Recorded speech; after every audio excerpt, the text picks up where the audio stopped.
Hey YouTube, it's your boy Karan from Droid Island, your Caribbean Android experts. And you're tuning in to our very first video. Now, the hottest topic on the market right now is the Oneplus 5. And here are my thoughts on why you should not buy it. Check it out.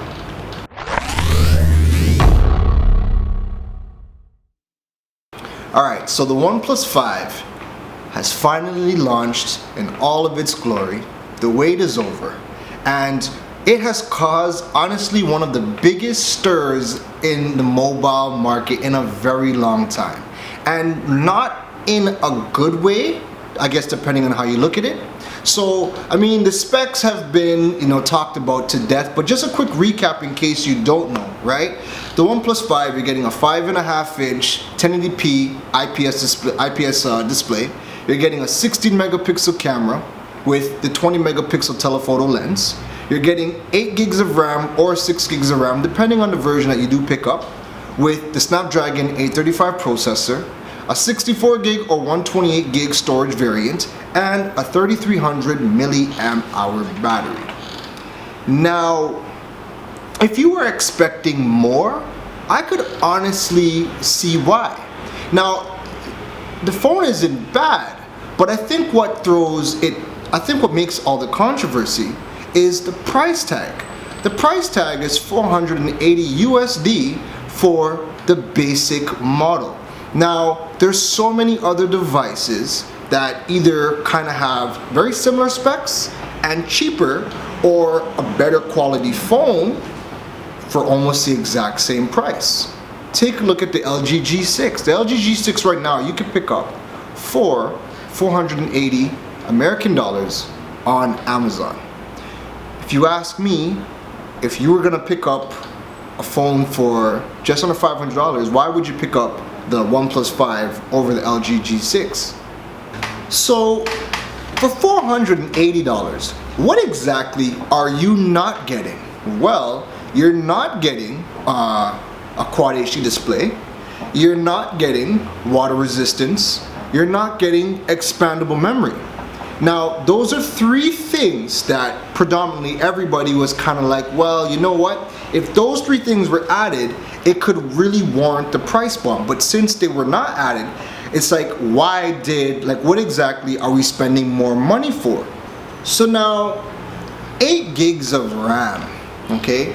8 gigs of RAM, I get that it's future-proof, but it's also kind of gimmicky in a sense that right now the majority of the Android applications on the market only really take advantage of 4 gigs of RAM.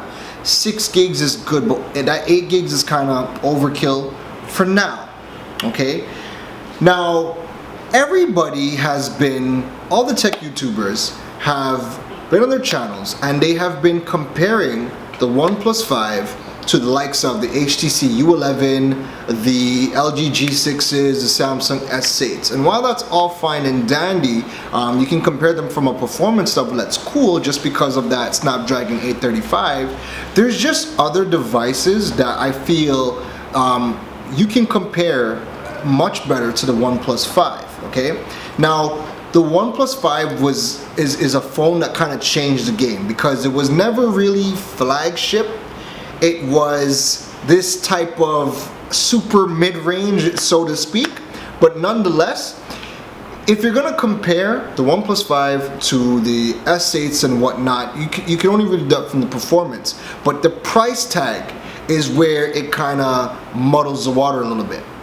Now, there's two devices that I believe fit the comparison much better than those ones. That's the Xiaomi Mi 6 and the ZTE Nubia Z17. Now, if you're in the Caribbean markets, those are phones you've probably never heard of, or you're never gonna get because our service providers are not bringing in those devices, okay? If you're in the American markets or Canadian markets, it's pretty much the same thing. Our retailers will not be purchasing Xiaomi devices anytime soon, but fingers crossed that they do. And ZTE doesn't bring over the Nubia line into those markets. So these are devices that you're gonna have to buy online from the Chinese or the European markets. Now, why do you think you're looking at me like, okay, the OnePlus 5, compared it to the Xiaomi Mi 6. Okay, where are you going with this? Well, let's take a look at just the Mi 6 for a second.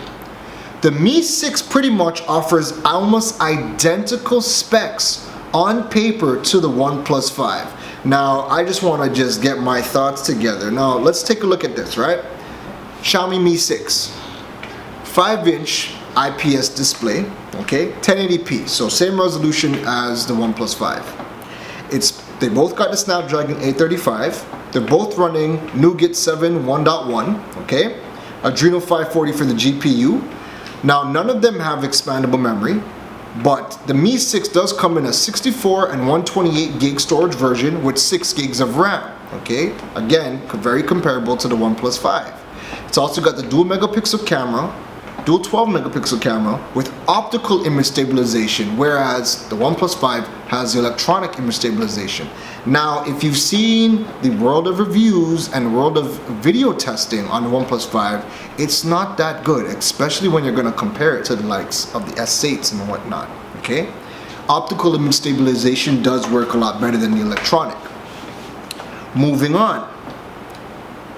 The Mi 6 also has front-firing stereo speakers. Like that's win-win right there. And comes with the Bluetooth 5.0, USB Type-C, and it's got a slightly bigger battery than the OnePlus 5. It's got a 3350 milliamp hour battery. Now, you're asking, okay, that's pretty much almost identical. It also has splash coating, so it can take a little, it can get wet.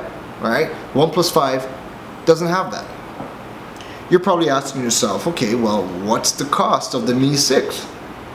The Mi 6 right now, you could pick up a 64 gig, 6 gig version for $370 US, or you could pick up the 128 gig version for $420 USD. Okay? 120 gig storage device, 6 gigs of RAM, Snapdragon 835. For $420 USD. Mind you, the base model of the OnePlus 5 is $480. I wouldn't compare it to the S8, I would compare it to a Mi 6. And what exactly are you getting in the OnePlus 5 for a full $100 more than the Mi 6? What, Oxygen OS? Now, as much as the Oxygen OS is close to stock, and I love it, it runs extremely fluid, is it worth that much more than picking up a Mi 6? And while you might not like the Mi 6 skin, you can always throw Nova Launch over it and kind of fix whatever kinks you don't like. So I really don't think it's worth it. Second device, the ZTE Z17. When we compare that, let's stack it up against the OnePlus 5 real quick, alright? So again, dual SIM. Now this one has a 5.5-inch IPS LCD, 1080p display, alright? Again, 7.1.1, Snapdragon 835. Now, this is where it gets interesting. It comes in the 64 gig and the 128 gig variant, no problem, with 6 gigs of RAM. But it also has the 128 gig storage coming in with 8 gigs of RAM, identical to the OnePlus 5. So, dual cameras, okay? It's got a 23 megapixel camera and a 12 megapixel camera. It's got a front-facing camera of 16 megapixels, alright? It's got the Dolby Atmos audio enhancement. It's, now the Bluetooth is 4.1, but again, that may never be make or break right now. USB Type-C, fingerprint sensor. It's also the first phone that Qualcomm is releasing with the Quick Charge 4.0 Plus, alright?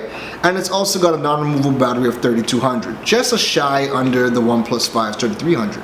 Now, what does all that equate to? Now, oh yes, before I forget, it's also got the IP67 water and dust resistance, alright? OnePlus 5 doesn't have anything. At least the Mi 6 had splash coating. Anyways, so what does that all equal up to? The Z17, okay, the 64 gig, 6 gig variant comes in at $411 American. It's also coming in for the 128 8 gig version, 580 American dollars. Again, how is it that, you know, how could you really think, or how could you say that the OnePlus 5 is worth the money at 480 USD? And again, this is where, when I'm watching the other tech YouTubers, and everybody's entitled to their opinion, but if you're gonna compare it to the S8s and the U11s that are much more expensive, then yeah, of course you could say it's worth it, right? It's almost double the price, and you're getting, if you're gonna compare it to them, then it's half the price, and yeah, it's worth it.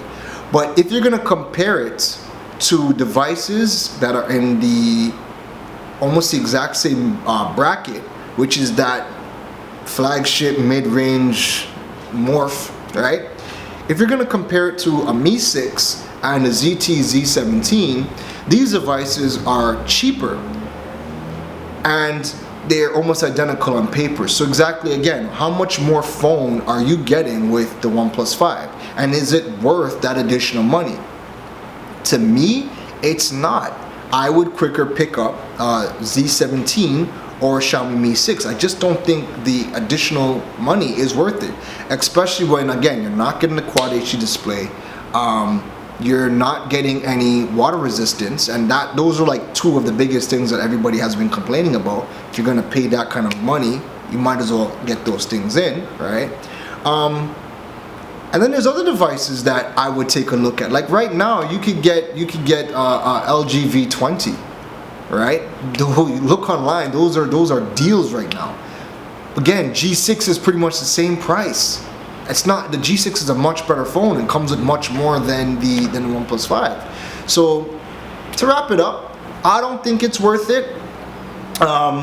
Especially if you're gonna compare it to the Mi 6, the Z17, other devices in that price range and in that bracket. But that's my opinion. What do you think? Let us know in the comments below if you think the OnePlus 5 is worth it when you compare it to a Mi 6 and a ZT Z17. Let us know in the comments. I hope to see you in the next video.